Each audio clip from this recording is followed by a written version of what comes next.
Good evening aspirants, कैसे हो सभी? आई होप सभी अच्छे हो।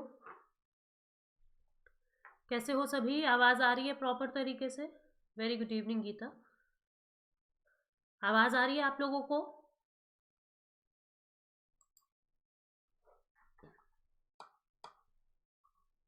देखो, हमने पहला चैप्टर, दूसरा चैप्टर और तीसरे की कल मैंने एक वीडियो डाली थी आप लोगों के लिए। किसने नहीं देखी एक बार मुझे बताइए। किसने नहीं देखी बताइए मुझे।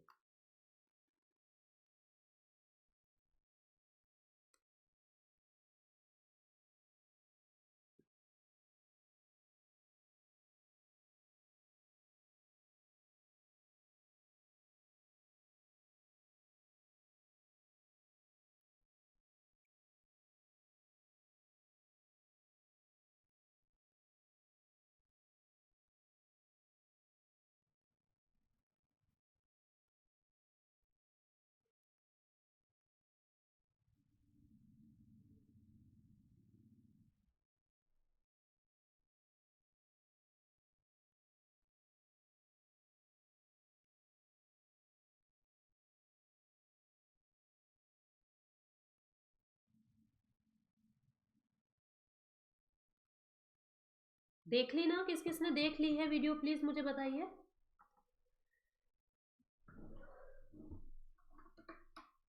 तो हम बढ़ते हैं अपने तीसरे चैप्टर की तरफ, जिसका नाम है ड्रेनेज। कल ड्रेनेज को लेके मैंने एक वीडियो डाला था, ठीक है, जिसमें मैंने सारी रिवर्स को डिस्कस किया था और इस बुक का भी जो रिवर वाला सेक्शन है वो हमने कर लिया था। अब उसकी मोटी मोटी बातें हम लोग जान लेते हैं कि इस चैप्टर के अंदर क्या क्या चीज़ें हैं जो अपने को ध्यान देने वाली है।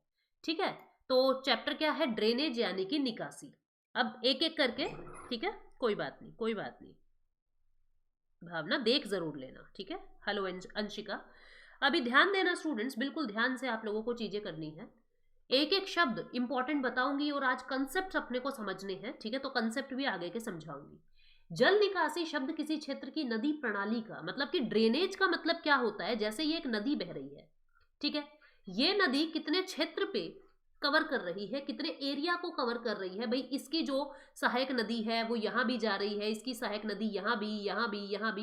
भाई इसने मान लीजिए इतने एरिया को सिंचित कर दिया है, तो हम क्या कहेंगे? ये इसका रिवर बेसिन है, ये इसका ड्रेनेज है, ठीक है। एक पूरी नदी प्रणाली, जैसे आपने देखा कि इंडस की इस तरीके से, इंडस एक नदी है जिसके अंदर अलग अलग धाराएं जो है वो बह रही है इस तरीके से, ठीक है। तो उसकी जो नदी है, सहायक नदी है, सबको मिला के वो क्या बन जाता है? वो एक रिवर सिस्टम बन जाता है, ठीक है। एक एक बाद में क्या होता है, जैसे कि फॉर एग्जाम्पल मैं आपको बताऊं कि एक मान लीजिए मेन नदी होगी, एक क्या होगी?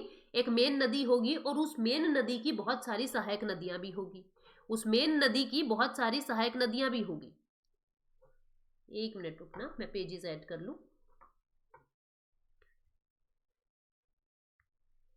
क्या होता है? मैंने क्या बताया आपको? एक मेन नदी होगी, ठीक है, ये मान लीजिए इस तरीके से एक मेन नदी चल रही है। इस मेन नदी के अंदर बहुत सारी और इस तरीके से सहायक नदियां उसके अंदर जुड़ रही है। ये सहायक नदियां भी तो कहीं से तो आ रही है ना, किसी एरिया को तो सिंचित करती हुई ये सहायक नदियां भी आ रही है इस तरीके से। फिर इनके अंदर भी कोई नदियां, जो ये पूरा सिस्टम बन गया है नदियों का, सहायक नदियों का, ये जो पूरा सिस्टम बन गया है, इसको हम क्या कहते हैं? ये क्या हो गया? पूरा एक रिवर सिस्टम हो गया, ठीक है। ये क्या हो गया? पूरा एक रिवर सिस्टम। और ये जितने एरिया को सिंचित कर रहा है, जितने क्षेत्रफल को, जितने क्षेत्रफल के ऊपर इसने सिंचित किया है, यानी कि पानी का इरिगेशन देखा है, जितने एरिया के ऊपर हमने देखा पानी जा रहा है, उसको हम क्या कहते हैं? ये रिवर का बेसिन है, ये रिवर बेसिन है, ये रिवर का बेसिन है। एक नदी, दो नदी, कितनी भी नदियां जो है वो इसमें हो सकती है, ठीक है। जितनी भी बहुत सारी नदियां जो है वो उसके अंदर हो सकती है। तो इस तरीके से ये रिवर सिस्टम या रिवर बेसिन जो है, ड्रेनेज बेसिन जो है वो कहलाता है, ठीक है। किसी एक नदी तंत्र द्वारा जल निकास वाले क्षेत्र को, मतलब कि एक नदी तंत्र, ये मान लीजिए मैंने बता दिया ये कृष्णा नदी का है, तो ये कृष्णा नदी का रिवर बेसिन है। ऐसे ही सिंधु नदी का रिवर बेसिन है, ऐसे ही अपनी ब्रह्मपुत्र नदी का रिवर बेसिन है, ठीक है। तो हर नदी का अपना अपना रिवर बेसिन है, जो भी उसकी सहायक नदियां हैं, जो भी उसका रिवर सिस्टम है, उन सब से मिलके, ठीक है। भारत के अंदर जल निकासी प्रणाली कैसी है उसकी बात करते हैं। अब देखो भारत के अंदर ना जो नदियां हैं उसको दो तरीके से विभाजित कर दिया, हिमालय नदियां और प्रायद्वीप यानी हिमालयन रिवर्स और पेनिनसुलर रिवर्स, दो तरीके से डिफाइन कर दिया, हिमालयन रिवर और पेनिनसुलर रिवर। जो हिमालय नदियां है ना वो 12 मासी है यानी कि पेरेनियल है, 12 मासी यानी कि पेरेनियल है। और रिसीव वाटर फ्रॉम रेन, इसमें पानी कहाँ से आता है हिमालय के अंदर, जैसे हमने डिफरेंस के लिए यहाँ नोट्स बना लिए, मान लीजिए हमने दोनों के डिफरेंस के लिए कि हिमालय रिवर जो है वो कैसी है और जो है आपकी पेरेनियल रिवर है वो कैसी है। ठीक है, मैंने यहाँ नोट्स बना के आपको बता दिया, इस तरफ तो मैं लिख रही हूँ, इस तरफ तो लिख दिया मैंने हिमालय रिवर, ठीक, उस तरफ लिख दिया मैंने पेरेनियल यानी कि या मैं कहूँ प्रायद्वीपीय, पेनिनसुलर रिवर, प्रायद्वीपीय नदियां। ठीक है, तो जो हिमालय नदियां हैं उसमें पानी कहाँ से आ रहा है, बारिश से, वर्षा से और ग्लेशियर से पानी आ रहा है, बारिश से और ग्लेशियर से पानी आ रहा है, ग्लेशियर पिघल रहे हैं वहां से नदियां बन रही है। और प्रायद्वीपीय में कहां से आ रहा है उसको देखेंगे। दूसरा, ये नदियां जो होती है ये 12 मासी है। ठीक है, ये 12 मासी है, 12 मासी का मतलब यहाँ पे 12 के 12 मास पानी रहता है, 12 मासी है यानी कि ये कैसी है, ये पेरेनियल रिवर है। इंग्लिश वाले स्टूडेंट कहेंगे ये पेरेनियल रिवर है। जो प्रायद्वीपीय नदियां हैं वो कैसी है, वो सीजनल रिवर है। वो कैसी है, वो सीजनल है यानी कि वो कैसी है, वो मौसमी नदियां हैं। प्रायद्वीपीय नदियों का जो बारिश होता है वो जनरली मानसून से आता है, जब मानसून आता है, बारिश आता है, मौसम आता है बारिश का, तब इन नदियों में पानी आ जाता है, वरना ये नदियां सूख भी जाती है, इनमें 24 घंटे पानी नहीं रहता है। ठीक है, तो इस तरीके से ये नदियां होती है। अब जो हिमालय नदियां हैं इसके अंदर सिंधु, गंगा, ब्रह्मपुत्र, ये 3 बड़ी बड़ी नदियां हैं। बाकी जो है इसका पूरा रिवर सिस्टम जो है इनकी सहायक नदियों से बनता है। 2 प्रमुख हिमालयी नदियां जैसे सिंधु और ब्रह्मपुत्र पर्वत श्रृंखलाओं के उत्तर से निकलती है, मतलब जो सिंधु है और ब्रह्मपुत्र है ये नॉर्थ से निकलती है और घाटियां बनाती है। ठीक है, घाटियां बनाती है, लंबे लंबे मार्ग तक जाती है सिंधु नदी और ब्रह्मपुत्र नदी। ठीक है, वे अपने ऊपरी प्रवाह में, ये क्या कह रहा है, इरोजनल एक्टिविटी, मतलब क्या है कि जिस तरीके से ये पर्वत है, ये पर्वत है, इन पर्वत से ये नदियां आ रही है तो अपने साथ इन पर्वत के टुकड़े तोड़ के लाएंगी, यानी इरोजन करके लाएंगी, अपरदन करके लाएंगी, इरोजन यानी कि अपरदन करके लाएंगी। एक और बात, जितने भी स्टूडेंट न्यू जुड़ रहे हैं, रोजाना के स्टूडेंट्स न्यू जुड़ रहे हैं, जिस भी स्टूडेंट को कोई दिक्कत आती है आप लोग मुझे 2 से 8 बजे के बीच में कॉल कर लोगे, समय निकलने के बाद कॉल करोगे उसका कोई फायदा नहीं है। कॉल कर लेना, कभी कभी होता है मैं कॉल रिसीव नहीं कर पाती, या तो मैं कहीं टीचर्स के बीच में बैठी हूँ, या मैं कहीं क्लास ले रही हूँ, या मैं लाइब्रेरी में बैठी हूँ, या मैं किचन में हूँ, मैं कॉल नहीं रिसीव कर पाती कई बार, तो मैं कुछ देर के बाद अपने आप कॉल आपको बैक कर लूंगी, कॉल बैक कर लूंगी। ठीक है, तो ऐसे रेस्टलेस मत हुआ करो। कुछ बच्चों की आदत है कॉल पे कॉल, कॉल पे कॉल, उठाया कैसे नहीं मैम ने, तो आपको अपने आप कॉल बैक आ जाएगा उस दिन के अंदर अंदर, तो आप इस चीज की चिंता बिल्कुल मत करना। बहुत ही अर्जेंट काम है तो मुझे व्हाट्सएप पे या मोबाइल के नंबर पे ही टेक्स्ट कर दिया करो, मैम अर्जेंट है। ठीक है, तो मैं उसी हिसाब से उस बच्चे की कॉल पहले ले लेती हूँ, क्योंकि कॉल्स ज्यादा हो जाती हैं। मैं लूंगी या सर लेंगे, कोई तो कॉल को रिसीव करेगा ही करेगा, तो तुम्हारी प्रॉब्लम को सुन लिया जाएगा। देरी मत करना। कोई भी दिक्कत आती है किसी तरीके की, कोई कंसेप्ट नहीं समझ आया, या कहीं नोट्स कैसे निकलेंगे, कैसे वीडियोस चलेंगी, कई स्टूडेंट्स को मोबाइल ही नहीं चलाना आता, तो आप हमें बता देंगे, समय निकलने के बाद बता रहे हो उसका कोई फायदा नहीं है। ठीक है स्टूडेंट्स, तो मैंने क्या कहा, जो ये हिमालय की नदियां आती है ना, ये बहुत तीव्रता से आती हैं, बहुत शक्ति होती है, और पहाड़ों के बीच में से जब ये आती हैं तो अपने साथ बहुत सारे कंकड़ पत्थर लाती है, यानी अपरदन करते हुए लाती है। अपरदन का मतलब तोड़ना, टूट फूट करती लाती है, इरोजनल एक्टिविटी करती है। तो हिमालय की जो नदियां हैं वो इरोजनल एक्टिविटी करती है। ठीक है, चलो जी आगे जो है इरोजनल एक्टिविटी होती है। ठीक है, बहुत सारा अपने साथ गाद यानी कीचड़ और बहुत सारा रेत अपने साथ लाती है। मध्य और निचले प्रवाह में ये नदियां अपने बाढ़ के मैदानों में, अब देखो जब ऊपर से आ रही हैं तब तो अपने साथ मिट्टी ले आई, पत्थर ले आई, अब चलती चलती चलती चलती समय बीतेगा और अपने नीचे जो है ये जब निचले स्तर पे पहुंच जाती है तो एक तो ये डेल्टा बनाएंगी। क्या बनाएंगी? डेल्टा बनाएंगी। हिमालय नदियों की बात कर रही हूं मैं। डेल्टा बनाएंगी और अपने साथ घुमावदार झीलें बनाएंगी। क्या बनाएंगी? घुमावदार झीलें।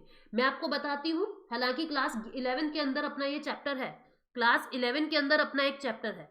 क्या चैप्टर है बताऊंगी उसे, जिसके अंदर अलग अलग स्थलाकृति हम करते हैं। ठीक है, हम क्या करते हैं, हम स्थलाकृतियां करते हैं उस चैप्टर के अंदर। तो अब देखो तुम बात को समझना, क्या होता है, नदियां इस तरीके से ऊपर से आती है तो सीधा आ रही है, ऐसे नीचे आती आती जब वो बुजुर्ग हो जाती है तो इस तरीके से मिएंडर बनाने लगती है। इसको क्या कहते हैं?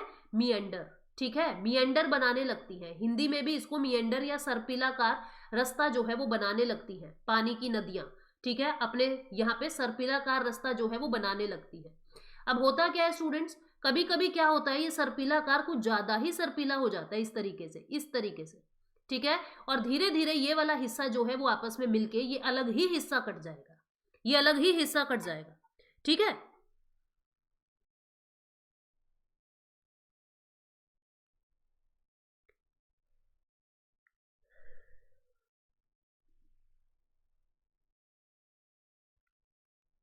ये जो है अलग ही, ये जो अब झील बनी है, ये जो पानी की झील बनी है, इसको, ये जो इस तरीके से घोड़े की नाल की जो झील बनी है, इसको क्या कहते हैं? Oxbow lake. क्या कहते हैं इसको? Oxbow lake. समझ आ गई बात? ऑक्सबो लेक क्या होता है, इसको क्या कहेंगे हम? इसको कहेंगे ऑक्सबो लेक। ठीक है, तो मतलब कहने का क्या है, जो हिमालयन नदियां हैं वो जब नीचे की तरफ आती हैं तो घुमावदार झीलें या ऑक्सबो लेक बनाती हैं। यहाँ पे आप देख सकते हो मिएंडर बनाएंगी, ऑक्सबो लेक बनाएंगी और बहुत सारे कीचड़ को वहां पे डिपॉजिट कर देंगी। ठीक है, उनके पास अच्छी तरीके के विकसित डेल्टा भी है। हिमालयन नदियां जो है वो डेल्टा भी बनाती है। ठीक है, ये आपको दिखाई दे रही है, ये जो आपको बीच में दिख रही है ये ऑक्सबो लेक है। ठीक है, ये ऑक्सबो लेक है। ठीक, अब आगे बढ़ते हैं, डेल्टा भी बनाएंगी। अब जो सिंधु नदी की प्रणाली है, अच्छा ये तो थी किसकी बातें, ये तो थी इन दोनों के बीच के डिफरेंस की बातें। अब ध्यान से सुनना, और डिफरेंस क्या बता रही हूं मैं, और डिफरेंस क्या है, बारहमासी है, अपर्दन करती हुई आती है। ठीक है, अपर्दन करती हुई आती है। जो आपकी हिमालय नदियां है ना वो डेल्टा बनाती हैं और प्रायद्वीपीय नदियां डेल्टा नहीं बनाती। हिमालय नदियां डेल्टा बनाती हैं और प्रायद्वीपीय नदियां जो है वो डेल्टा नहीं बनाती। इस बात को याद रखोगे, ये डेल्टा बनाती है, ये डेल्टा नहीं बनाती है, बहुत ही छोटे डेल्टे बनाती है, या तो बनाती ही नहीं और बनाती है तो बहुत छोटा डेल्टा बनाती है। ठीक है, उसकी वजह क्या है, प्रायद्वीपीय नदियां जो है बहुत ढलान से नहीं आती है, जबकि हिमालय वाली विशाल पहाड़ों से आ रही है। ठीक, तो ये दोनों के बीच में डिफरेंस था। अब ये मैंने आपको कल की क्लास में बता दिया था, सिंधु नदी प्रणाली कहाँ से निकलती है, कितनी इसकी लंबाई है, इसकी सहायक नदियां कौन कौन सी है, ये सब मैंने आपको बता दिया था। पूरा गंगा नदी प्रणाली कल की वीडियो में बता चुके हैं। ठीक है, पूरी यमुना नदी प्रणाली कल की वीडियो में बता चुके हैं, पूरी ब्रह्मपुत्र नदी प्रणाली कर चुके हैं कल, फिर प्रायद्वीपीय नदियां भी कर चुके हैं। ठीक है, ये नदियां मौसमी है। ठीक है, क्योंकि उनका प्रभाव वर्षा पे निर्भर है। जो प्रायद्वीपीय नदियां हैं वो सीजन पे डिपेंड करती हैं। छोटे और उथले, मतलब कि बहुत ही शैलो कोर्स हैं इसके, बहुत ही छोटे छोटे रास्ते हैं, बहुत लंबे रास्तों पे ये नहीं चलती है। ठीक है, ये जो है ये क्या कहता है, the main water divide in peninsular India is formed by western Ghat. बीच में क्या होता है, इस तरीके से वेस्टर्न घाट आ जाते हैं, जो नदियां हैं उसके यूं दो टुकड़े हो जाते हैं, मतलब ये वेस्टर्न घाट जल को विभाजन कर रही है। ठीक है, और ये जो नदियां हैं प्रायद्वीपीय नदियां बंगाल की खाड़ी में बहती है और अपने मुहाने पे डेल्टा बनाती है। ठीक है, जो डेल्टा बनता है बहुत छोटा बनता है इनका, या बनता ही नहीं है। नर्मदा और तापी एकमात्र ऐसी नदियां हैं, नर्मदा और तापी एकमात्र ऐसी नदियां हैं जो पश्चिम की ओर बहती है, बाकी सारी पूर्व की ओर बहती है, नर्मदा तापी पश्चिम की ओर बहती है। ठीक है, इनके बेसिन तुलनात्मक रूप से छोटे होते हैं। उधर वाले बेसिन, हिमालय वाले बेसिन बड़े हैं, इनके बेसिन छोटे हैं। एग्जाम्पल क्या है वो हमने देखा। फिर नर्मदा का पूरा बेसिन देख लिया था, तापी को पढ़ लिया था, गोदावरी को कर लिया था हमने, महानदी को कल कर लिया, कृष्णा कर लिया, कावेरी कर लिया। ठीक है, ये सब नदियां पढ़ चुके हैं। आज की क्लास में हमें झीलें पढ़नी है। क्या आप लोग एग्री हो? कहीं मैं जबरदस्ती कह दूं कि ये हम नहीं किया है? जल्दी बताइए, जल्दी बताइए, जल्दी। हमने कर लिया है ना कल की क्लास में?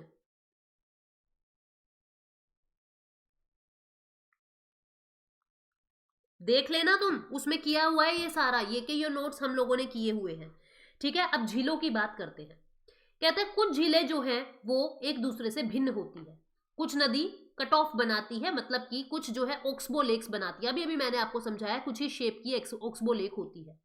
ठीक है, अब जैसे नदी नदी के, जैसे ये मान लीजिए, ये मान लीजिए, मैं दिखा देती हूँ आपको लगून की इमेज, इमेज ही देख लो आप, ज़्यादा क्लियर होगा आपको। ठीक है, मैं आपको दिखा देती हूँ, एक बार रुकना।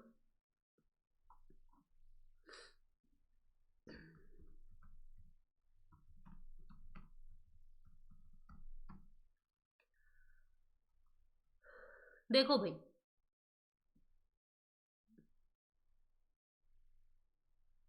ये ना लगून लेक होती है। क्या होता है, जैसे पूरी ये वेस्टर्न ऑस्ट्रेलिया के अंदर एक काफी बड़ा लगून है। जैसे समुद्रों के आसपास या महासागरों के आसपास इस तरीके से रेत के बैरियर, रेत की रुकावटें बन जाती है। अब वो कहीं से थोड़ा थोड़ा पानी रिसके आता है और बीच में जमा हो जाता है, इसको कहते हैं लेगून, लेगून लेक। ठीक है, ये झील की तरह दिख रही है आपको, बनी कैसी है, महासागर के साथ साथ रेत की परतें जमने के कारण ये बनी है। ठीक है, महासागर के साथ साथ रेत की परतें जमने के कारण ये बनती है। मैं आपको और क्लैरिटी से दिखा सकती हूँ इन चीजों को, रुक जाइए एक बार, और ज्यादा चीजें आपको क्लियर होंगी, 1 मिनट देना मुझे। हाँ जी, देखो इस तरीके से, इस तरीके से ये जो है, ये इस तरीके से आप देख पा रहे हो, ये लगून है। मतलब कि साथ साथ ये सैंड बार्स, साथ साथ ये जो पानी के टीले से हैं ये बन गए हैं, और बीच का जो ये एरिया है इसको लगून लेक कह रहे हैं। ठीक है, तो इस तरीके से लगून लेक बनते हैं। क्लियर? तो किस तरीके से लगून लेक बनते हैं वो हमने देखा। अब इसके बाद क्या कहा जा रहा है, कह रहा है कि कभी कभी जो झीलें होती हैं ये मौसमी भी होती है। जैसे सांभर झील कहाँ है, राजस्थान में है, खारे पानी की झील है। हिमालय क्षेत्र की जितनी भी झीलें हैं वो मीठे पानी की झील है। उसकी वजह क्या है, डायरेक्ट ग्लेशियर से पानी आ रहा है। ठीक है, डायरेक्ट ग्लेशियर से पानी आ रहा है, पिघली हुई बर्फ से पानी आ रहा है। जम्मू कश्मीर की जो वूलर झील है, जम्मू कश्मीर की जो वूलर झील है वो टेक्टोनिक एक्टिविटी के कारण बनी है, और ये भारत की सबसे बड़ी मीठे पानी की झील है। जम्मू कश्मीर की वूलर झील पानी भारत की सबसे बड़ी मीठे पानी की झील है। डल झील है, भीमताल झील है, नैनीताल है, लोकतक है, ये सब मीठे पानी की झीलें हैं। ठीक है, बहुत सारी ऐसी भी नदियां हैं, ऐसी भी झीलें हैं, जैसे गुरु गोबिंद सागर, गुरु गोबिंद सागर बांध जो है वो, मतलब भाखड़ा नंगल परियोजना जैसी झीलों का निर्माण हुआ है। क्या कह रहा है, प्राकृतिक झीलों के अलावा जल विद्युत उत्पादन के लिए नदियों पर बांध बनाने से भी गुरु गोबिंद सागर जैसी झीलों का निर्माण हुआ है। बांध बना रहे, उससे भी कई बार झीलों जैसे आकृति। झील क्या है, एक बंद तरीके का आकार है छोटा, जिसके अंदर पानी भर गया, उसको झील कह रहे हैं। ठीक है, तो क्या कह रहा है ये, इस तरीके से बांध लगाने से भी, यानी डैम लगाने से भी, जैसे भाखड़ा नांगल परियोजना है उसके चलते गुरु गोबिंद सागर झील जो है वो बन गई है। झीलों का महत्व क्या है ये आपको पता ही है, इसको पढ़े ना पढ़े कोई दिक्कत नहीं है। जल विद्युत यानी पानी से बिजली बन रही है, नदी के प्रवाह को नियंत्रित करता है, फ्लो ऑफ रिवर को नियंत्रित करता है, बाढ़ को बचाता है, बाढ़ आने से बचाता है। ठीक है, और जो क्लाइमेट है वो ठीक ठाक सा अच्छा बना रहता है चारों तरफ, झील के चारों तरफ।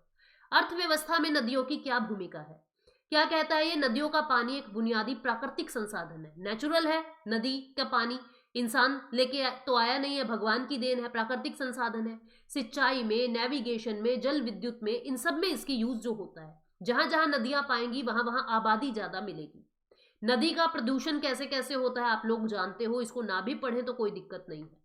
ठीक है, आपको पता है पानी प्रदूषित कैसे होता है, आसपास कपड़े धो रहे हैं, कोई इंडस्ट्री लगी हुई है जिससे उसका जहरीला रसायन सारा पानी में जा रहा है। अब कुछ दिलचस्प बातें करते हैं। विश्व का सबसे बड़ा जो ड्रेनेज बेसिन है, यानी कि जो निकासी बेसिन है, वो अमेजन नदी का है। विश्व का सबसे बड़ा बेसिन अमेजन नदी का है। मैंने आपको एक क्वेश्चन करवाया था कल रात, मैंने गंगा नदी का बेसिन लिखा हुआ था, इसलिए वो स्टेटमेंट गलत थी। कोई भी ऊंचा क्षेत्र या ऊंचा पहाड़ या ऊपरी भूमि जो दो जल निकासी बेसिन को अलग करता है उसे जल विभाजन कहते हैं, वाटर डिवाइड कहते हैं। ये भी कल के क्वेश्चन में था। इस तरीके से कोई उभरा भाग है, नदी आ रही थी, उसके दो टुकड़े बन गए, तो ये जो बना ये आपका क्या बना, वाटर डिवाइड बना, पानी को डिवाइड करने वाला बना। सिंधु जल संधि, इंडस वाटर ट्रेटी 1960 में होती है भारत पाकिस्तान के बीच में। कौन से देश के बीच में हुई थी ये, भारत पाकिस्तान के बीच में, जिसमें भारत जो है 20% पानी का उपयोग कर सकता है, 20% पानी का। सुंदरबन डेल्टा क्या है, डेल्टा समझते हो, आप में से कितने स्टूडेंट्स को पता है डेल्टा क्या होता है, जल्दी से मुझे बताओ, कितने स्टूडेंट्स को पता है। टेक्टोनिक का मतलब क्या होता है, टेक्टोनिक का मतलब होता है जो प्लेट के सरकने से होता है। टेक्टोनिक का मतलब होता है भावना, टेक्टोनिक का मतलब होता है प्लेट विवर्तनिकी। मतलब कि इसमें क्या होता है स्टूडेंट्स, कि जैसे अपनी धरती के नीचे प्लेट्स है ना, ओशन प्लेट है, कॉन्टिनेंटल प्लेट है, धरती के टुकड़े प्लेट के रूप में बोले जाते हैं। जब उनके अंदर कोई मूवमेंट आती है उसको टेक्टोनिक कहते हैं।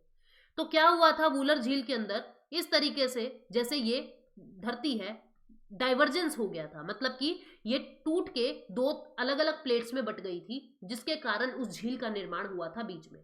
ठीक है, उसको वूलर झील को इसलिए कहते हैं, ये टेक्टोनिक एक्टिविटी का उदाहरण है। ठीक है, समझ गए। गंगा रिवर करवाना, गंगा रिवर तो कल की क्लास में किया है हमने, गंगा रिवर तो किया है हमने। अब बात करते हैं सुंदरबन डेल्टा की, जिसपे सवाल बहुत ज्यादा बनते हैं। डेल्टा किसको नहीं पता क्या होते हैं, जल्दी बताइए मुझे, किसको नहीं पता डेल्टा होते क्या है, और पता है तो बताओ डेल्टा होते क्या है।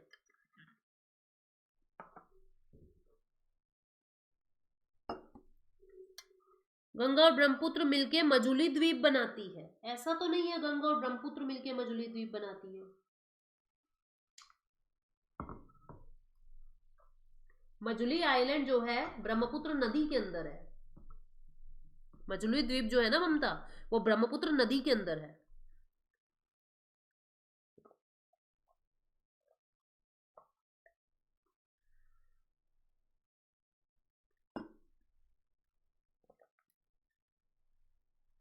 यहां तक किसी को कुछ भी पूछना पूछ लीजिए। अभी तक देखो हमने क्या क्या इंपॉर्टेंट पॉइंट किए हैं। हमने ये समझा है जल निकासी क्षेत्र होता क्या है, ठीक है। फिर हमने ये देखा है कि जिसको इंग्लिश में कहते हैं ड्रेनेज बेसिन या river basin, river drainage basin, ठीक है। ड्रेनेज बेसिन जितने एरिया के ऊपर पानी की सारी सहायक नदियां मिलके, नदियों की सारी सहायक नदी मिलके एरिया को सिंचित कर रही है, रिवर ड्रेनेज बेसिन कहलाता है, ठीक है। रिवर सिस्टम क्या होता है, नदी प्रणाली क्या है, वो हमने देखा। और फिर हमने ये समझा हिमालयन रिवर और पेरेनियल रिवर में, यानी कि पेनिनसुलर रिवर में, प्रायद्वीपीय नदियों में क्या अंतर है, ये अपन ने जाना। ये 3 चीजें अभी तक समझी है। फिर झील के बारे में जाना है, झील के बारे में जाना है, ठीक है। जल्दी से बता दीजिए भारत की सबसे मीठे पानी की झील कौन सी है, सबसे अधिक मीठे पानी की झील। नहीं पता, नहीं पता, नहीं पता, कोई बात नहीं, बता देते हैं डेल्टा क्या होता है। देखो डेल्टा क्या होता है, एक फैन शेप्ड आकृति होती है, फैन शेप्ड। मैथ के अंदर डेल्टा का देखो क्या सिंबल होता है, ये वाला सिंबल होता है ना डेल्टा का। बिल्कुल इसी तरीके से जब ऊपर से नदी आ रही है तो अपने साथ बहुत सारे गाद, बहुत सारे कंकड़ पत्थर ला रही है, और इस तरीके से फैल जाते हैं वो कंकड़ पत्थर, ठीक है। अब नदी आगे निकल जाती है और पहाड़ों के बिल्कुल पांव पे, बिल्कुल पांव पे इस तरीके से उन पत्थरों को जमा देती है, तो जो ये शेप बनती है ना डेल्टा जैसी बनती है, इसको कहते हैं डेल्टा, ठीक है। बिल्कुल बिल्कुल पूनम दक्ष, बहुत अच्छा बताया, बहुत अच्छा, बहुत अच्छा भावना, ठीक है। तो अब ये नदी तो आगे जाके महासागर से मिल गई, इस अपने सारे मटेरियल को यहीं छोड़ गई, ये जो शेप बनी इसको डेल्टा कहते हैं। आपको देखना है तो मैं दिखा भी देती हूँ क्या होता है डेल्टा, मैं आपको दिखा भी देती हूँ। इमेज ऑफ डेल्टा हम निकाल लेंगे, इसीलिए तो ज्योग्राफी इस फॉर्म में पढ़ा रही हूँ।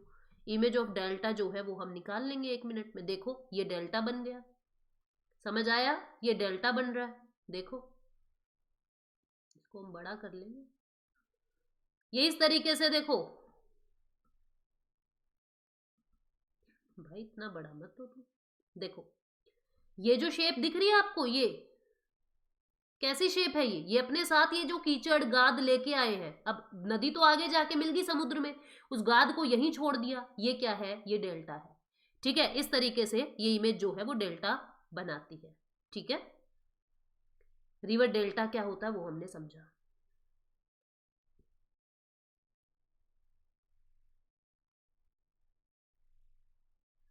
ये देखो इसमें और क्लियर दिखेगा, ये जो शेप आपको दिख रही है ये वाली, ये डेल्टा बना रही है, ठीक।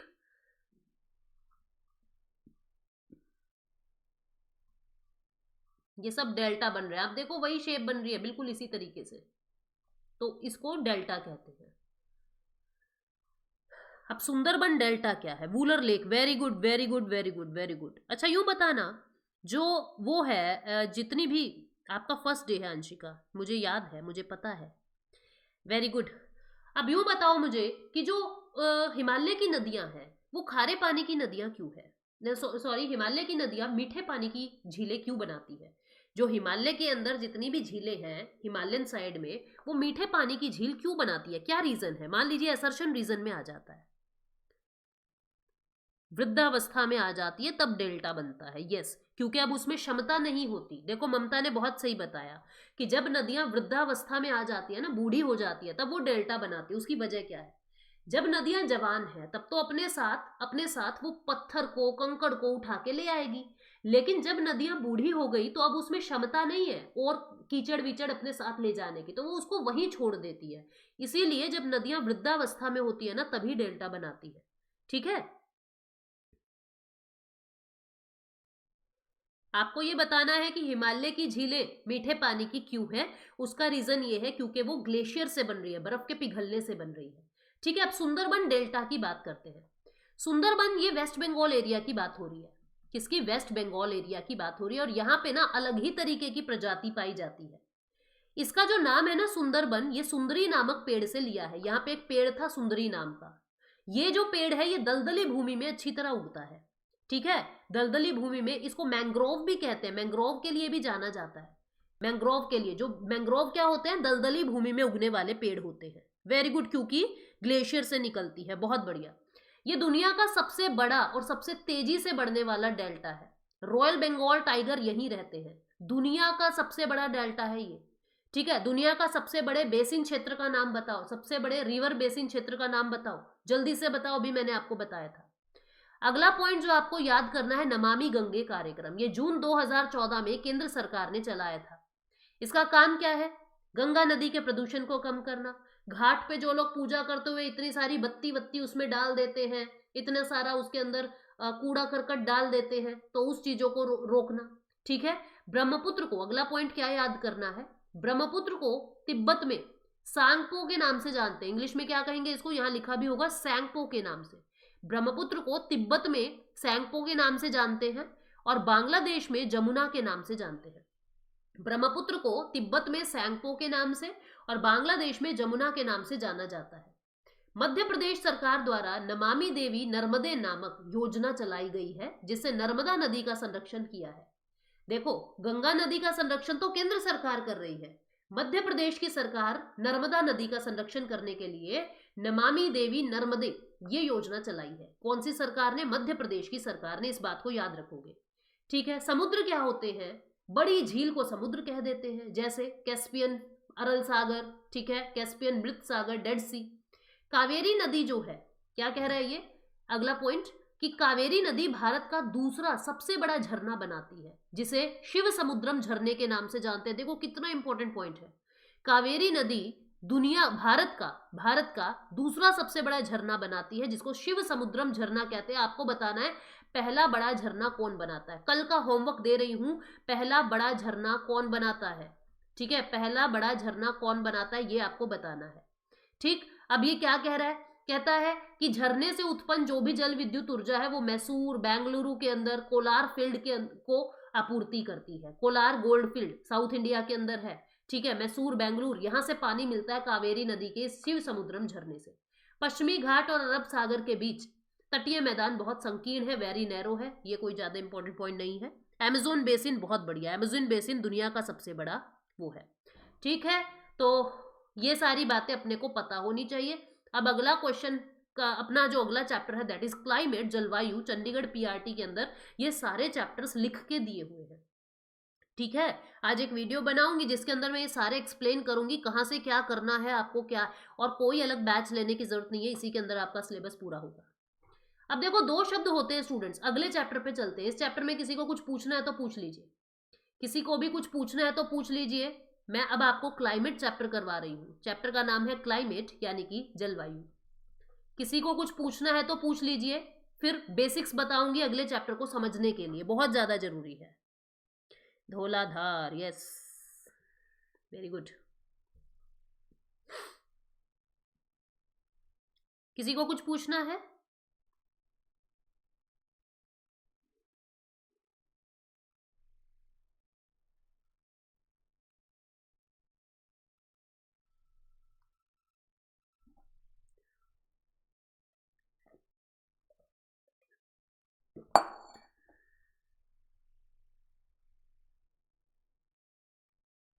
चलो आगे बढ़ते हैं। समझ आ गया ना? यहां तक कोई दिक्कत नहीं है?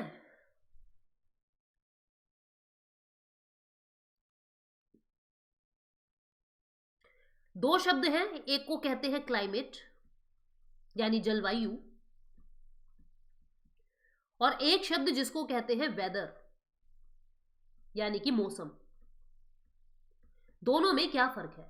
दोनों में क्या फर्क है? ठीक है, अब समझो बात को। मैंने ये कहा कि सुबह तो यहां बारिश हो रही थी, दिन में धूप निकल गई, दिन में धूप निकल गई, रात में धुंध हो गई, रात में धुंध हो गई। यानी कहने का मतलब क्या है, सुबह रेनी सीजन था, रेनी वेदर था, दिन में हॉट वेदर था, दिन में हॉट वेदर है, रात में फोगी वेदर था, रात में क्या है, रात में फोगी वेदर है। यानी कि कौन सी क्लास है ये, 9th क्लास है। रेनी, हॉट वेदर, फोगी वेदर। अब तुम बात को समझना, जो वेदर है वो हर एक घंटे में कुछ ना कुछ हो रहा है, 2 दिन कुछ रहा, 3 दिन कुछ रहा, इस तरीके से वेदर क्या होता है, बहुत कम समय का जो आपका टाइम पीरियड होता है ना, उसको हम वेदर कहते हैं। और क्लाइमेट क्या होता है स्टूडेंट्स, क्लाइमेट होता है लगभग 30 सालों से यहां पे बहुत ठंडा सा मौसम रहता है। शिमला का क्लाइमेट कैसा है, शिमला का क्लाइमेट कोल्ड है और वेट है, चिपचिपा सा भी है और ठंडा भी है। यानी कि अमूमन शिमला जो है वो काफी ठंडा इलाका है, पर हो सकता है ना किसी दिन वहां भी गर्मी हो जाए, तो वेदर में भी चेंज, पर क्लाइमेट जनरली वैसा ही रहता है। ठीक है, हम बात करें हरियाणा की, हरियाणा गर्मियों में बहुत गर्म रहता है और सर्दियों में बहुत ठंडा रहता है। यानी कहने का मतलब क्या है, क्लाइमेट कैसा है यहाँ पे, मॉनसून क्लाइमेट है, यानी कि बहुत लंबे समय से मॉनसून सीजन चल रहा है। वेदर का मतलब क्या होता है, बहुत कम कम समय में, इट में भी चेंज एवरी डे, हो सकता है ये एक दिन में 5 बार बदल जाए मौसम।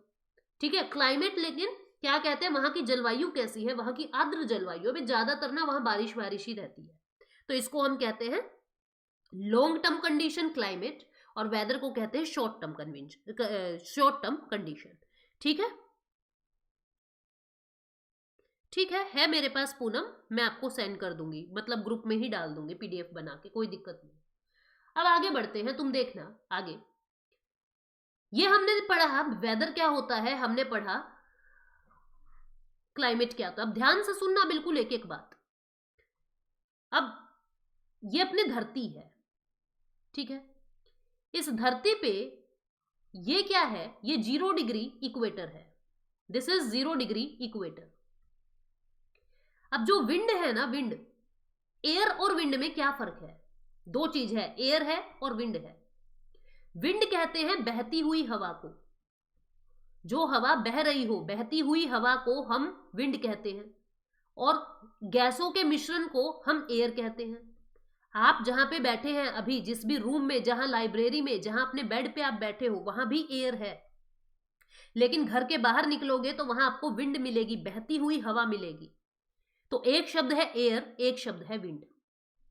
अब जो ये विंड होते हैं ना, ये विंड 2 तरीके की होती है, विंड जो होती है वो 2 तरीके की होती है, बिल्कुल ध्यान से समझोगे। कुछ होती है लोकल विंड, और कुछ होती है, मतलब कुछ होती है टेम्परेरी विंड और कुछ होती है परमानेंट विंड। कुछ होती है टेम्परेरी विंड और कुछ होती है परमानेंट विंड।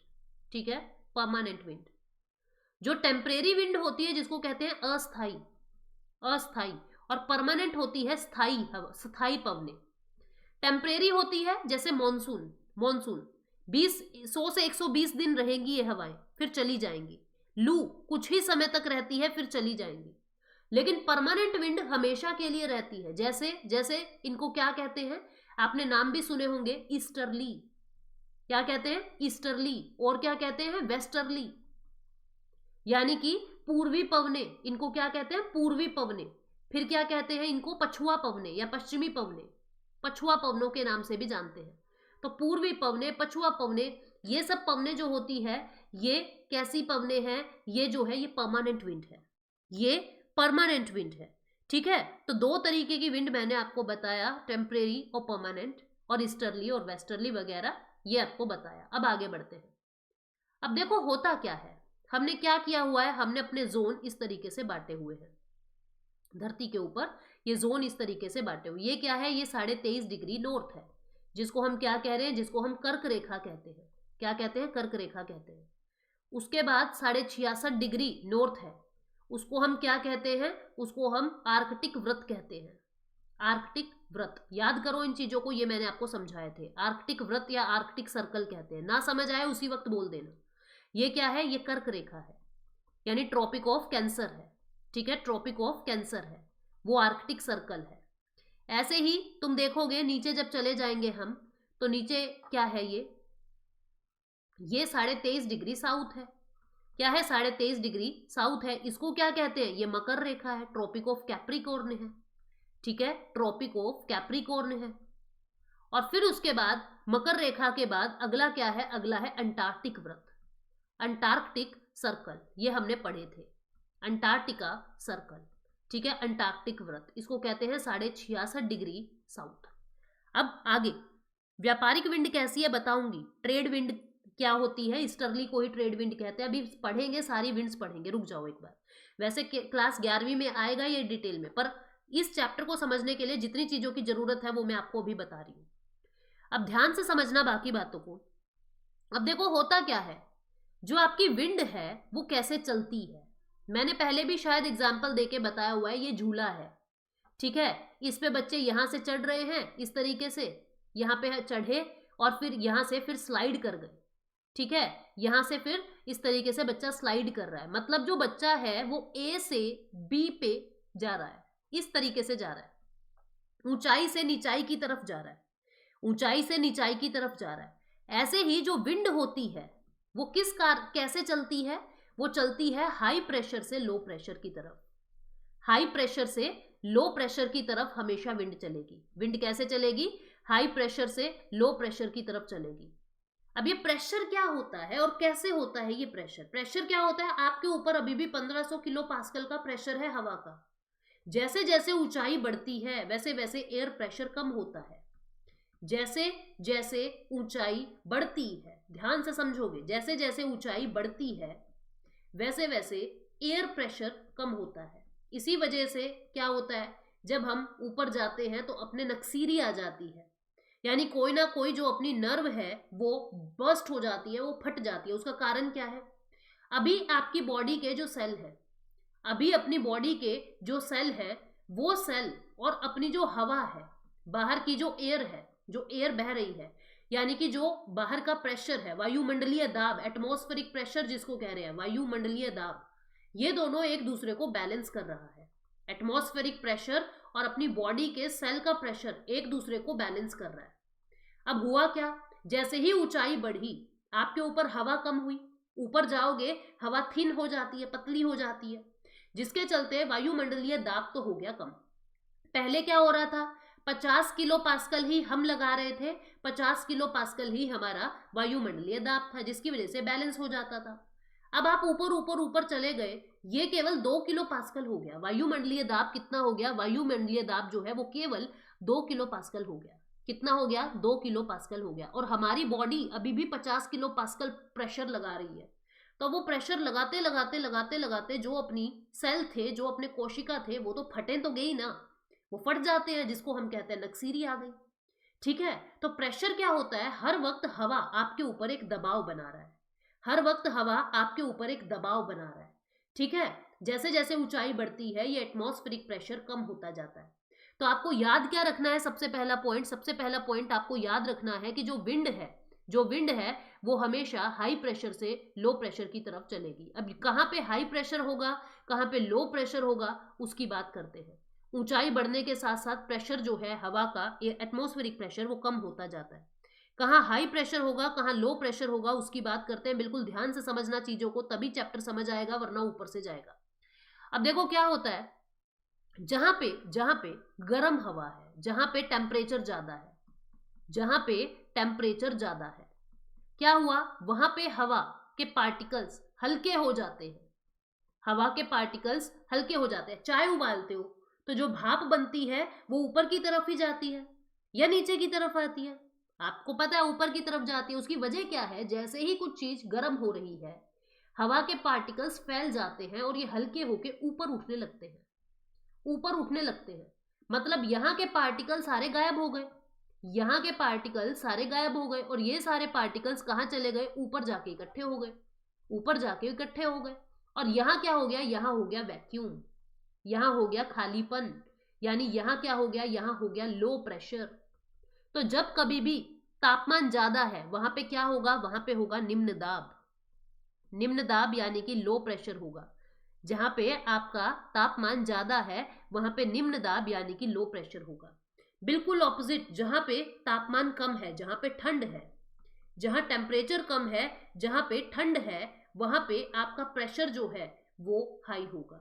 वहां क्या होगा, आपका प्रेशर जो है वो हाई होगा, हाई प्रेशर एरिया होता है। वो क्या होता है, हाई प्रेशर एरिया होता है, उच्च दाब वाला क्षेत्र होता है। ठीक है, उच्च दाब वाला क्षेत्र होता है। यहां तक बातों में कोई भी डाउट है अगर, पूछ लीजिए। लो प्रेशर कैसे बनता है, हाई प्रेशर कैसे बनता है, कुछ भी अगर यहां तक डाउट है तो पूछ लीजिए। हवा जो है हाई प्रेशर से लो प्रेशर की तरफ चलती है, जल्दी बताओ। यहां तक कोई डाउट है क्या, जल्दी से बताइए, फिर आगे बढ़ते हैं हम।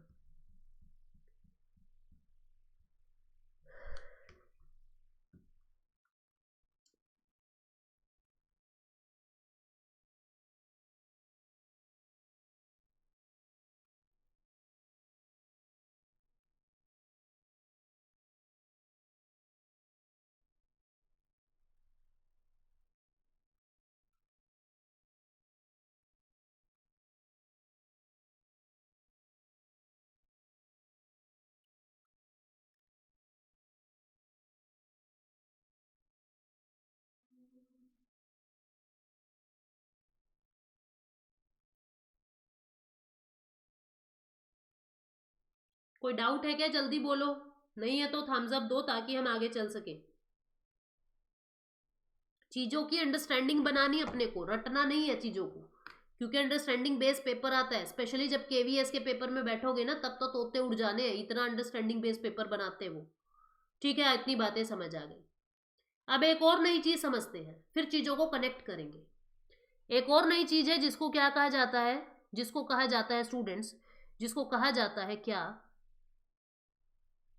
जिसको कहा जाता है कोरियोलिस फोर्स, कोरियोलिस बल, कोरियोलिस फोर्स ऐसे कहते हैं इसको। कोरियोलिस नाम के व्यक्ति ने इसको पहचाना था, तो नाम दे देते हैं कोरियोलिस फोर्स या कोरियोलिस बल।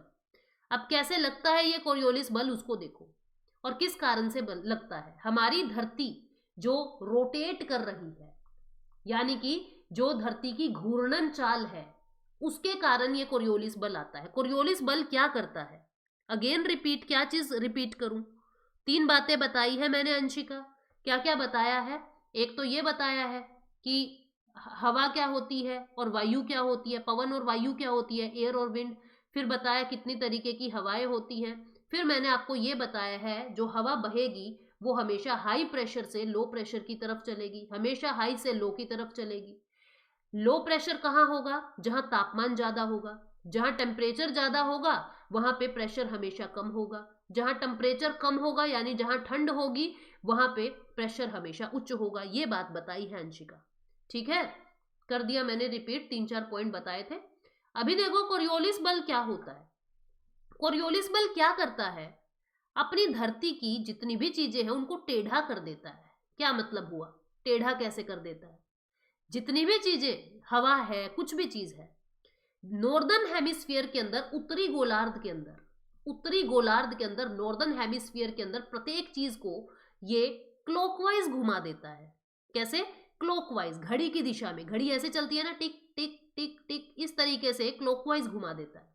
और दक्षिणी गोलार्ध के अंदर, साउदर्न हेमिस्फीयर के अंदर, प्रत्येक चीज को ये एंटी क्लॉकवाइज घुमा देता है। एंटी क्लॉकवाइज, घड़ी की उल्टी दिशा में घुमा देता है। यहां कैसे घुमा देता है, घड़ी की दिशा में, घड़ी की दिशा में यानी कि क्लॉकवाइज। ठीक है, कैसे घुमाता है, क्लॉकवाइज घुमा देता है। ठीक, घड़ी की सुई की दिशा में। और दक्षिणी गोलार्ध में चीजों को कैसे घुमा रहा है, घड़ी के विपरीत दिशा में, घड़ी की विपरीत दिशा में।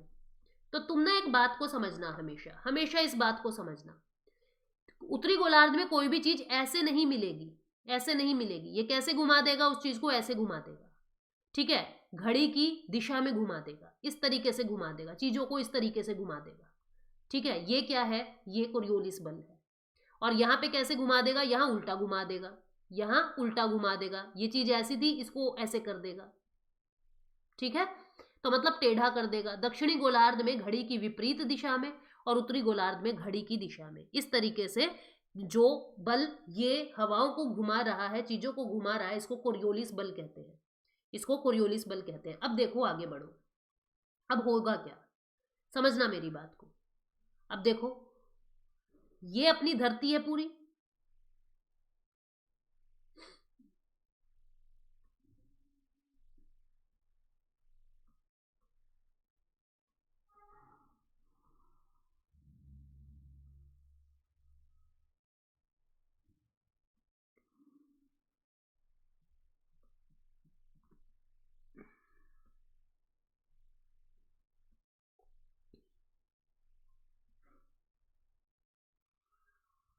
एक मिनट रुक लो।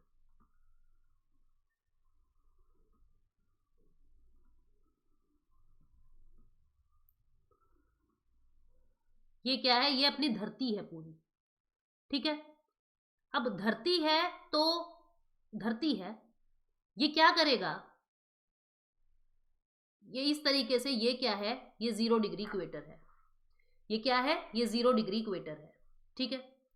ऐसे ही मैंने आपको क्या कहा, ये आपका 23.5 डिग्री नॉर्थ है, ये क्या है, ये 23.5 डिग्री नॉर्थ है, ठीक है।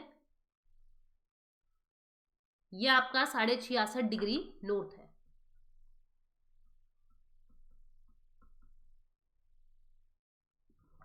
अब ध्यान से समझना। अब देखो, ये क्या है, ये इक्वेटर वाला क्षेत्र है, और यहां पे जो आपका सूर्य की किरणें है ना, वो डायरेक्ट पड़ रही है, सूर्य की किरणें जो है वो डायरेक्ट पड़ रही हैं आपकी, ठीक है। कहां तक पड़ती है, 23.5 डिग्री नॉर्थ तक ये डायरेक्ट पड़ रही है, मतलब कि बिल्कुल 90 डिग्री की दिशा में, बिल्कुल 90 डिग्री के एंगल पे ये पड़ रही है।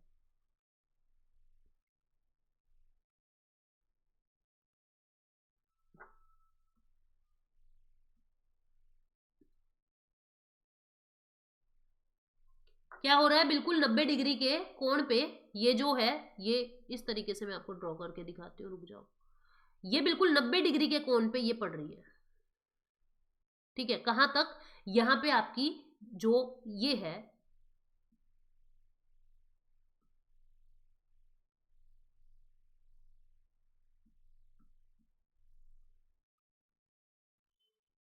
This is your 23.5 degree south, यहां तक जो है ये हवाएं, जो रोशनी है सूर्य की 90 डिग्री पे पड़ती है। तो ये वाला क्षेत्र कैसा है, ट्रॉपिकल क्षेत्र है, और इसको क्या कहते हैं हम, इसको इक्वेटर कहते हैं। तो यहाँ पे कैसी होगी, यहाँ पे गर्मी होगी या ठंड होगी, मुझे जल्दी बताओ।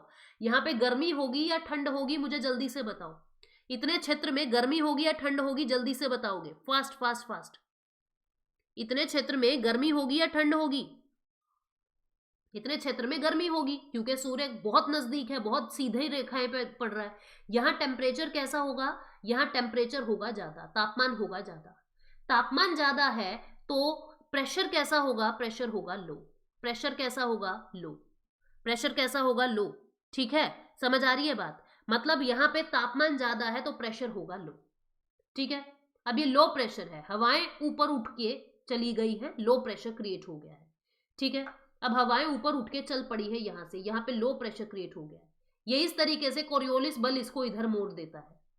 अब इनकी एनर्जी जो है वो गिर गई, और यहाँ पे क्या हो जाता है, सारी हवाएं जो है यहाँ इकट्ठी हो जाती है, यहाँ पे सारी हवाएं इकट्ठी हो जाती है, इकट्ठी होएंगी तो प्रेशर बढ़ाएंगी। तो ये क्या हो गया, ये हो गया आपका हाई प्रेशर एरिया, ये क्या हो गया स्टूडेंट्स, ये हो गया आपका हाई प्रेशर एरिया, ठीक है। इसको बोलते हैं सब ट्रॉपिकल हाई प्रेशर, ठीक है, इसको बोलते हैं सब ट्रॉपिकल हाई प्रेशर। मैंने क्या बताया, कैसे हाई प्रेशर आया, हवाएं हल्की होके ऊपर उठ रही है, हवाएं हल्की होके ऊपर उठ रही है, ये इस तरीके से, और इस दिशा में, दक्षिणी गोलार्ध में उल्टी दिशा में उसने मोड़ दिया कोरियोलिस बल ने, और उत्तरी गोलार्ध में ऊपर की तरफ उन हवाओं को मोड़ दिया। मोड़ते मोड़ते अब हवा चल रही है, एक वक्त आएगा जब हवा की एनर्जी खत्म हो रही है और वो यहाँ पे गिर जाएंगी, और ऐसे ही ये भी इस वाली डिग्री पे गिर जा रही है हवाएं, मतलब नीचे की तरफ बैठने लगी है। यहां भी हाई प्रेशर क्रिएट कर दिया, यहां भी हाई प्रेशर क्रिएट कर दिया, यहां भी हाई प्रेशर, यहां भी हाई प्रेशर क्रिएट कर दिया, ठीक है। अब ये है ध्रुव, ये है साउथ पोल, और आपको पता है कि ऊपर वाला जो है वो है नॉर्थ पोल। ऊपर वाला क्या है, ऊपर वाला है नॉर्थ पोल।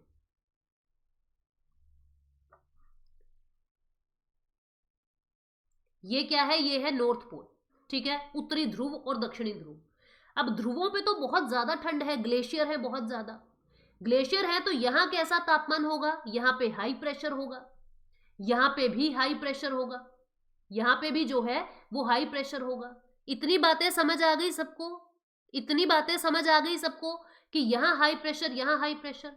अब क्या हो रहा है, क्या होता क्या है, वहां से भी हवाएं चल रही हैं और यहां से भी हवाएं चल रही, ये सारी हवाएं आपस में मिलती हैं, ये हवाएं चल के आपस में मिलती हैं।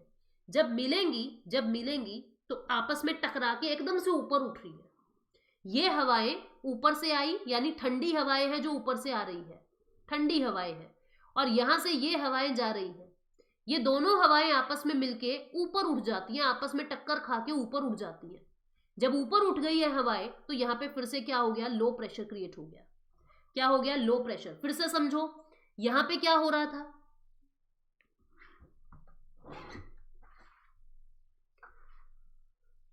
बिल्कुल ध्यान से समझेंगे इस पॉइंट को। ये थोड़ी सी टेढ़ी लाइन बन गया, रुक जाओ।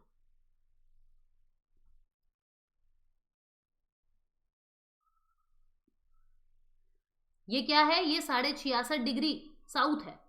अब यहां पे भी बहुत ज्यादा हाई प्रेशर है, ठीक है। ये हवाएं इस तरीके से नीचे जाने की कोशिश कर रही है, क्योंकि यहां सारी हवा इकट्ठी हो गई है, वो फैलेंगी और उधर से वो वाली हवाएं फैल रही है, ठीक है। दोनों आपस में टकरा के ऊपर उठ जाती है, ऊपर उठ गई तो ये लो प्रेशर क्रिएट हो गया, यहां भी लो प्रेशर क्रिएट हो गया। तो इस तरीके से धरती के ऊपर क्या होता है, यहां लो प्रेशर, फिर हाई, फिर लो, फिर हाई, ऐसे ही इधर चलते हैं तो यहां लो, फिर हाई, फिर लो, फिर हाई। इस तरीके से सारी हवा के ऊपर जो है, सारी धरती के ऊपर ये प्रेशर बेल्ट्स बनी हुई है, ठीक है। अब समझना पवनों को, पवनें कैसे चलती है। पवनें हमेशा high pressure to low pressure चलेंगी, high pressure to low pressure चलेंगी। पर उससे पहले यहां तक चीजें समझ आनी चाहिए, वरना बात बिगड़ जाएगी, आगे की बातें समझ नहीं आने की।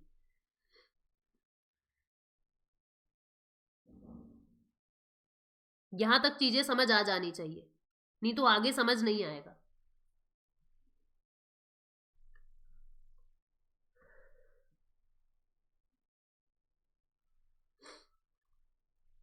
अब तुम यूं देखो, जो हवाएं चलेंगी वो कैसे चलेंगी, high pressure to low pressure, इस तरीके से ये चलनी चाहिए, इस तरीके से चलनी चाहिए,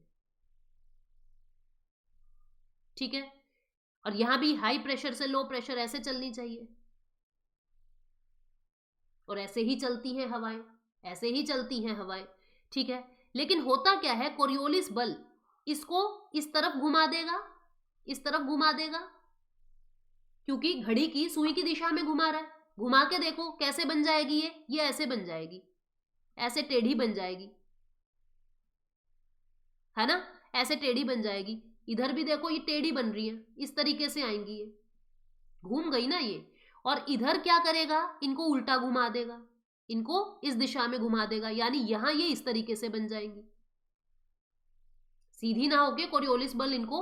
अब तुम यूं देखो ये कौन सी दिशा है, कहां से आ रही है, ये कौन सी दिशा से आ रही है। अब मैं आपको दिशाओं का ज्ञान बता रही हूं, पहले भी बताया था, नॉर्थ साउथ, ईस्ट वेस्ट। अब तुम यूं देखो ये कौन सी दिशा से आ रही है, ये कौन सी दिशा से आ रही है, ये कौन सी दिशा है, ये वाली मैंने ड्रॉ कर दी यहां पे यूं की यूं, ठीक है। और ये वाली ड्रॉ कर दी मैंने यहां पे यूं की यूं। अब तुम यूं देखो ये कौन सी दिशा है, नॉर्थ ईस्ट, ये कौन सी दिशा है, साउथ ईस्ट, दोनों में ईस्ट कॉमन है, इसलिए इनको क्या कहते हैं, पूर्वी पवने यानी ईस्टर्ली।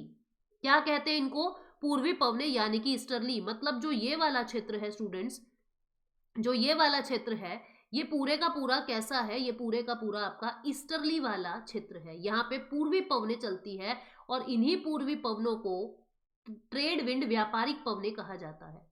इन्हीं क्षेत्र को, इसी वालों को क्या कहते हैं, ट्रेड विंड। उसका कारण क्या है, सबसे पहले व्यापारियों ने ऐसा फील किया था, यहाँ से अरब व्यापारी आते थे, उन्होंने ऐसा फील किया था भाई हवा की जो चाल है वो किस दिशा में है, तो नाम क्या दे दिया, ट्रेड विंड। उनकी जो नाव है वो इन हवाओं की मदद से आगे सरकती थी, इसलिए इसको क्या कहते हैं, ट्रेड विंड, ठीक है। तो ये कैसी हवाएं हैं, ये ट्रेड विंड है, ये ईस्टर्ली है। ईस्टर्ली क्यों, क्योंकि ईस्ट से आ रही है, ठीक है। कोल्ड प्लेस और हॉट प्लेस नहीं भावना, कोल्ड प्लेस पे हाई प्रेशर, हॉट प्लेस पे लो प्रेशर, कोल्ड प्लेस पे हाई प्रेशर और हॉट प्लेस पे लो प्रेशर। अब जल्दी बताओ क्या आपको ईस्टर्ली समझ आ गई, ईस्टर्ली क्या है। क्या आपको ईस्टर्ली समझ आ चुका है? ईस्टर्ली क्या है?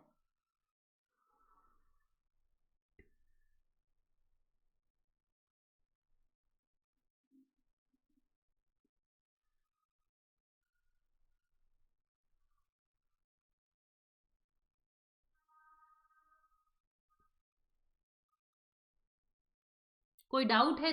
कोई डाउट है तो बताओ मुझे। समझ आ गई ईस्टर्ली? प्लीज एक बार थम्स अप दे दीजिए। ईस्ट से, वेरी गुड पूजा जांगड़ा। ईस्ट से आ रही है तो ईस्टर्ली, वेस्ट से आती तो वेस्टर्ली। इन्हीं कोई ट्रेड विंड कहते हैं।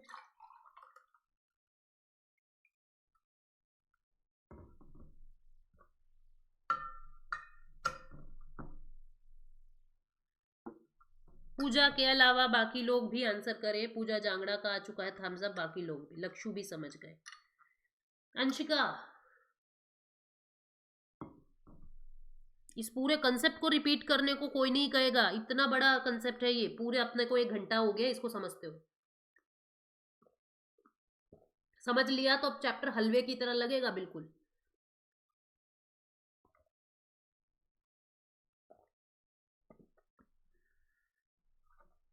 चलो आगे बढ़ते हैं। प्रीति, रेखा, पूजा सबने आंसर दिया है, ठीक है। चलते हैं आगे। तुम भी ना पानी का ग्लास रख के बैठा करो, सर्दी में ऐसे तो पानी पिया नहीं जाता। पानी पीते रहा करो साथ साथ, बैठे बैठे मेरे साथ साथ, है ना। चलो जी आगे बढ़ते हैं। अब वेस्टर्ली समझते हैं। देखो अब फिर से मैंने क्या कहा, इस वाले क्षेत्र की बात कर रही हूं मैं। अब किस क्षेत्र की बात कर रही हूँ स्टूडेंट्स? अब मैं बात कर रही हूँ इस क्षेत्र की, ठीक है।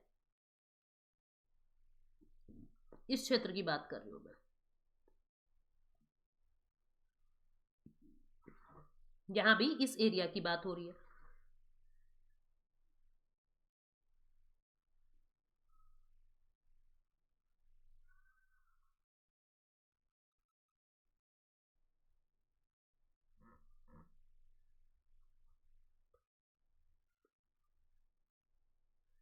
अब तुम समझो मेरी चीजों को बिल्कुल ध्यान से।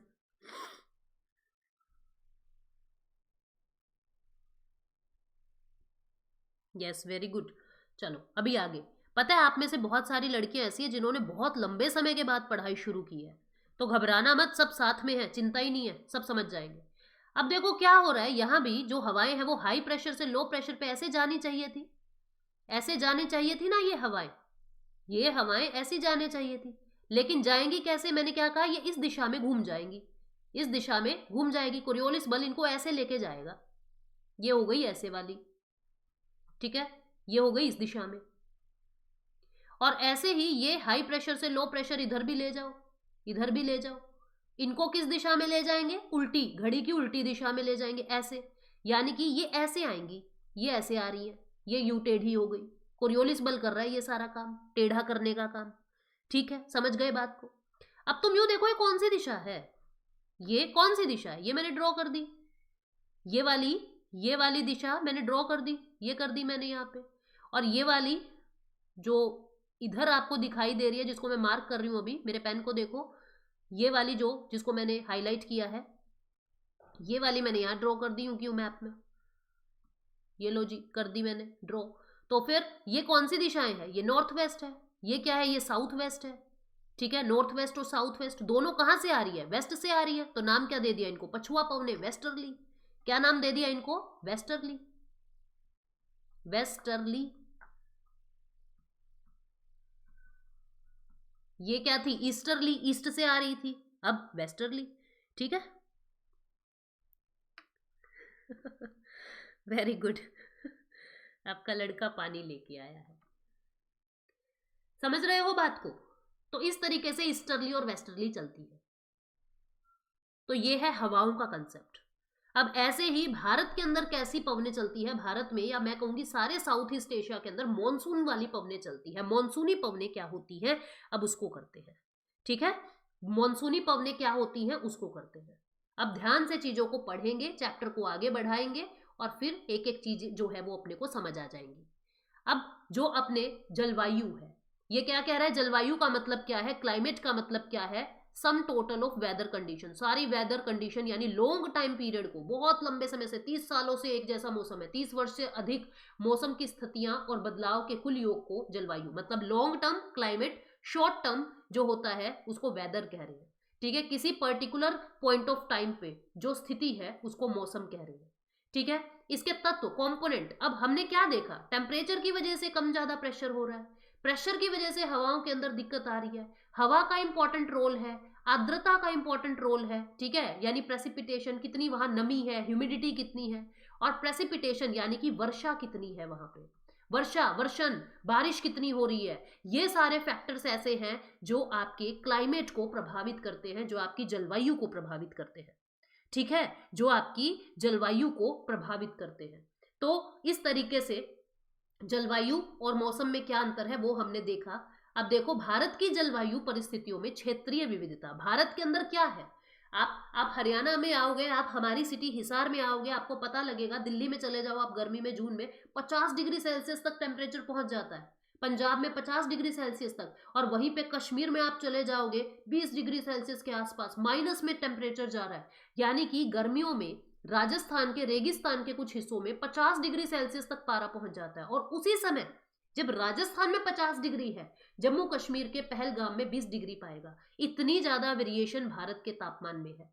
ठीक है, सामान्य तौर पर तटीय क्षेत्र जो होते हैं, तटीय क्षेत्र, वहां का अंतर बहुत कम होता है। आप बात को समझना, आप जब साउथ इंडिया जाओगे ना, आपको पता लगेगा वहां लोगों ने स्वेटर ही नहीं खरीदे हुए, वहां लोगों ने स्वेटर ही नहीं खरीदे हुए। उसकी वजह क्या है, देखो ये जो तटीय इलाके हैं यहाँ पे तापमान का वेरिएशन नहीं है ज्यादा। उसकी वजह क्या है, पानी है, यहाँ पे समुद्र है, यहाँ पे ये सारा पानी है, और पानी गर्म भी धीरे होता है, गर्म भी धीरे धीरे होता है, और ठंडा भी धीरे धीरे होता है, ठंडा भी धीरे धीरे होता है।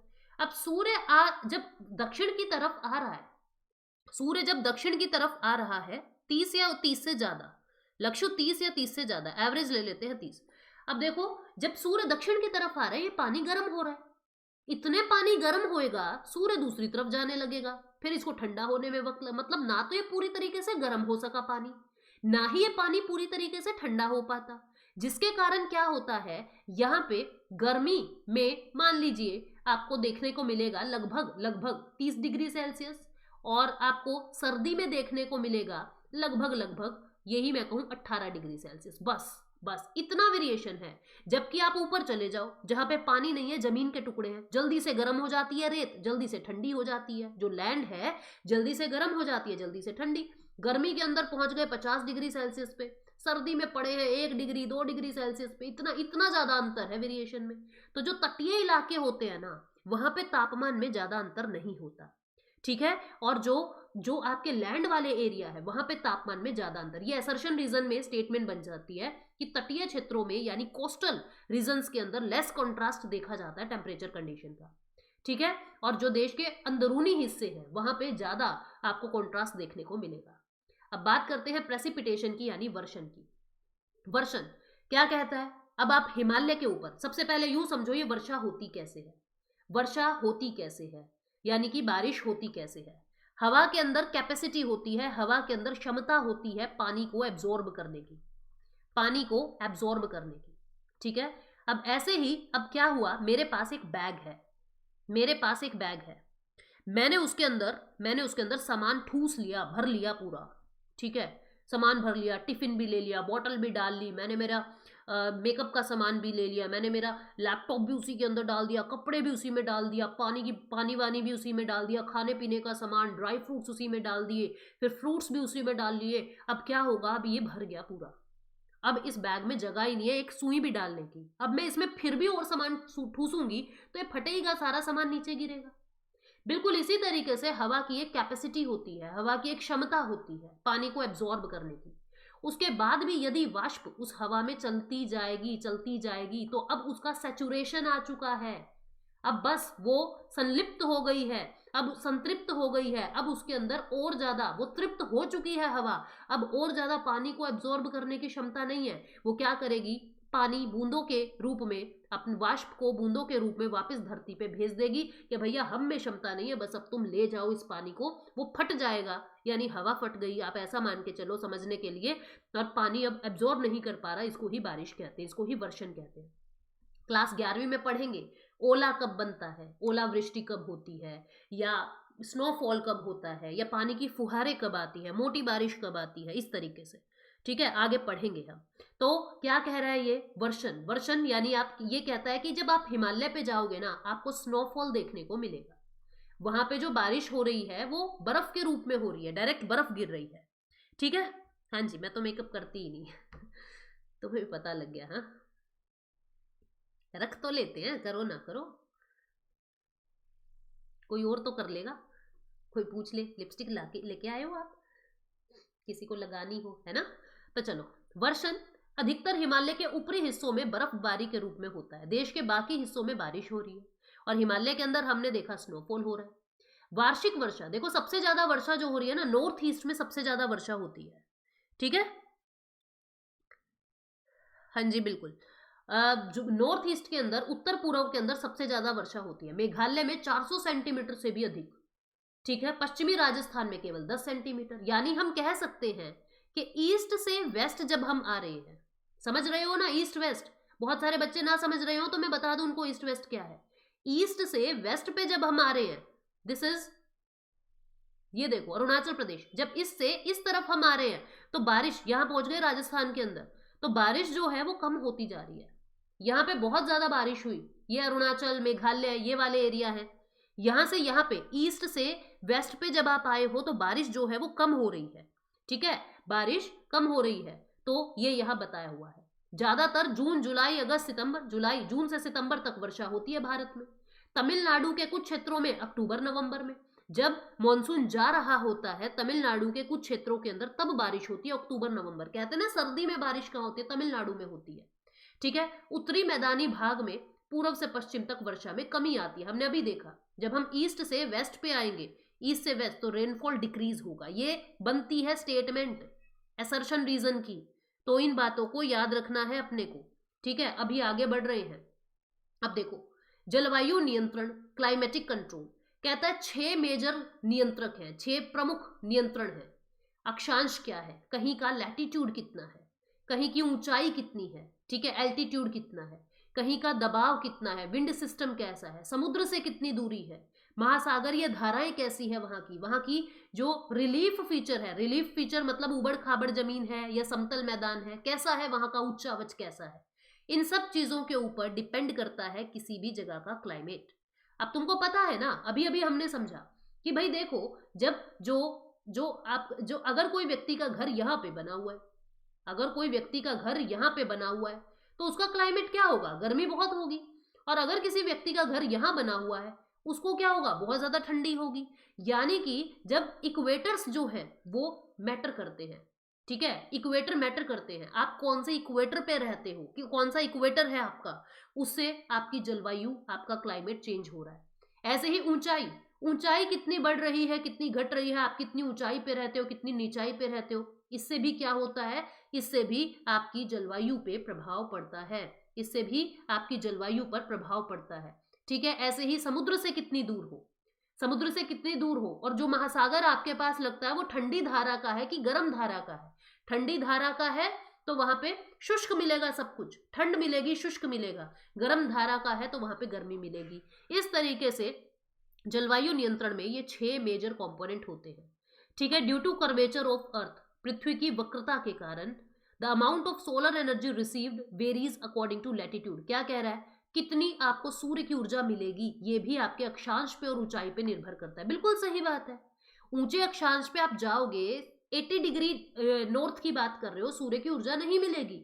आप 10 डिग्री नॉर्थ की बात कर रहे हो, सूर्य की ऊर्जा आसानी से मिलेगी। ठीक है, भूमध्य रेखा पे कौन सा वायु दाब होगा, ये मैंने आपको बताया। इक्वेटर पे प्रेशर कम हो जाता है। अब जैसे मैंने ये कहा इक्वेटर पे प्रेशर कम हो जाता है, क्या तुम इस बात को समझ पा रहे हो कि कैसे कम हो जाता है? इस बात को समझ पा रहे हो क्या, कैसे कम हो जाता है? जैसे जैसे ऊंचाई बढ़ रही है आपकी, जैसे जैसे एल्टीट्यूड बढ़ रहा है, वैसे वैसे आपकी एयर कम सघन हो जाती है, यानी कि हवा पतली हो जाती है, एयर प्रेशर कम हो जाता है। बताया मैंने आपको, इक्वेटर से पोल की तरफ जब आप जाओगे, ऊंचाई आपकी बढ़ रही है, लैटिट्यूड्स बढ़ रहे हैं, तो एयर प्रेशर कम हो जाएगा। ठीक है, तो इस तरीके से ये बात हमने कही। ठीक है, गर्मियों के दौरान पहाड़ियां ठंडी रहती है क्योंकि वहां वायुमंडल कम है। ठीक है, दबाव और पवन प्रणाली, क्या कह रहा है, प्रेशर और विंड सिस्टम डिपेंड करेगा हमेशा आप कौन से लैटिट्यूड पे हो, आप कौन से एल्टीट्यूड पे हो। ठीक है, समझ आ रही है बात?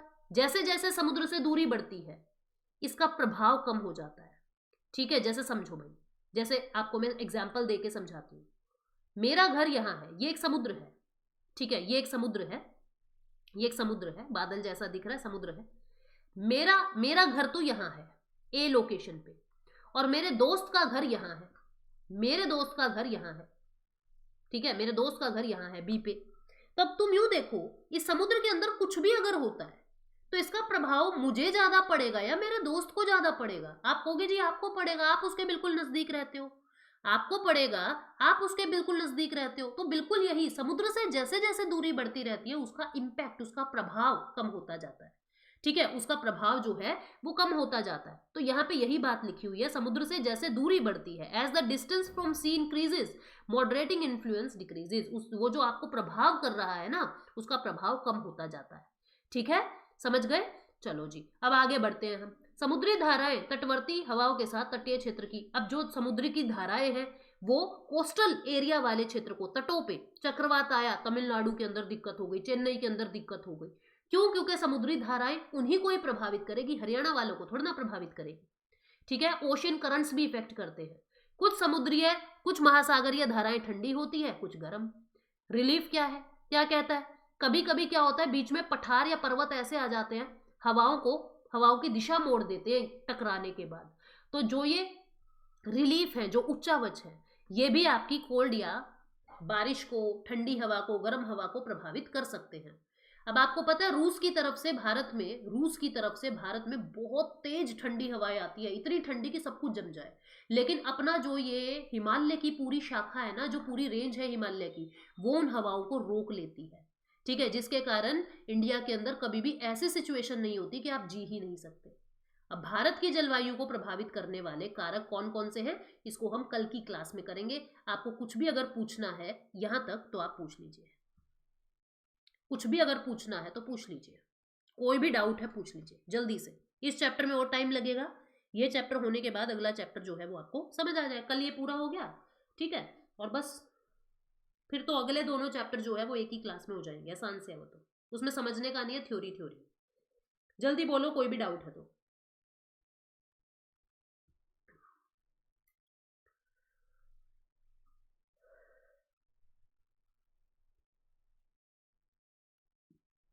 मॉनसून सिस्टम को पढ़ेंगे फिर, एल नीनो, एनसो, ला नीना।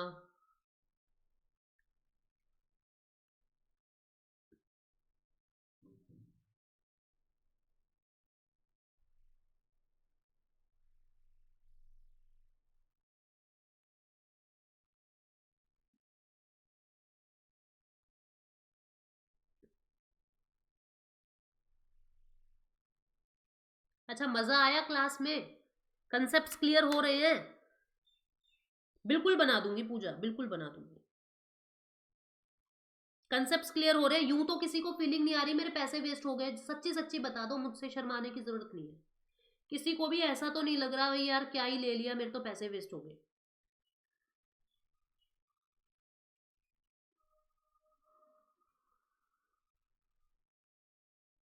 कर लेते हैं, मेरे इन लॉज बहुत सपोर्टिव है, और आपके सर भी बहुत सपोर्टिव है, मतलब मेरे हस्बैंड सब बहुत सपोर्टिव है हमारे घर में, मैं आराम से मैनेज कर लेती हूँ।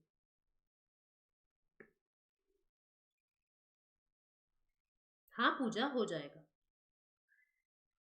40 कर दी भाई रेखा, 40 कर दी। जब आप करोगे अंशिका तब होंगे पीछे के चैप्टर, जब आप करोगे।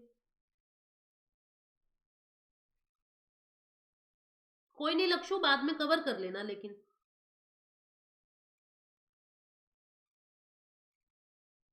अंशिका पीछे के चैप्टर सारे हैं, करो उन्हें जल्दी जल्दी।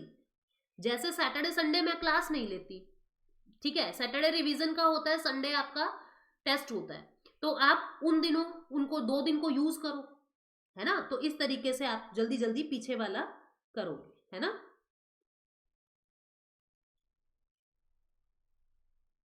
चलो जी, तो आज के लिए इतना कर रहे हैं, ठीक है। Thank you so much. और फिर वेडनेसडे से हम क्लासेस भी बढ़ा देंगे, शायद मैं 2 क्लासेस कर दूं आपके एसएसटी की, क्योंकि मुझे रिवीजन कराना है, फिर चीज़ों का मैराथन बनानी है, काम अपना ज़्यादा हो जाएगा। तो हम जो है क्लास शायद 2 कर दें वेडनेसडे की, ज़रूरत के अनुसार देखेंगे, बट मेरा ऐसा मानना है। स्टार्टिंग में लग रहा था अच्छा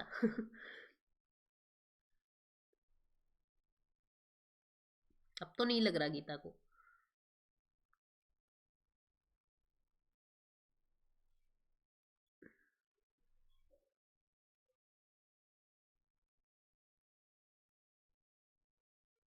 हाँ, आज आ गई तो कोई दिक्कत नहीं है।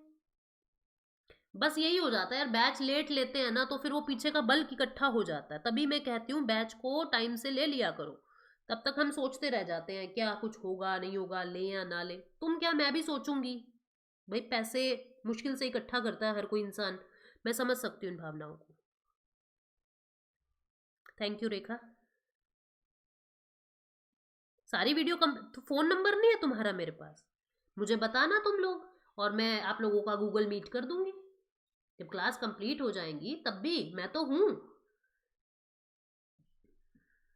आप लोगों को एक गूगल फॉर्म दिया जाएगा, उसमें अपनी बातें लिख दिया कीजिए आप।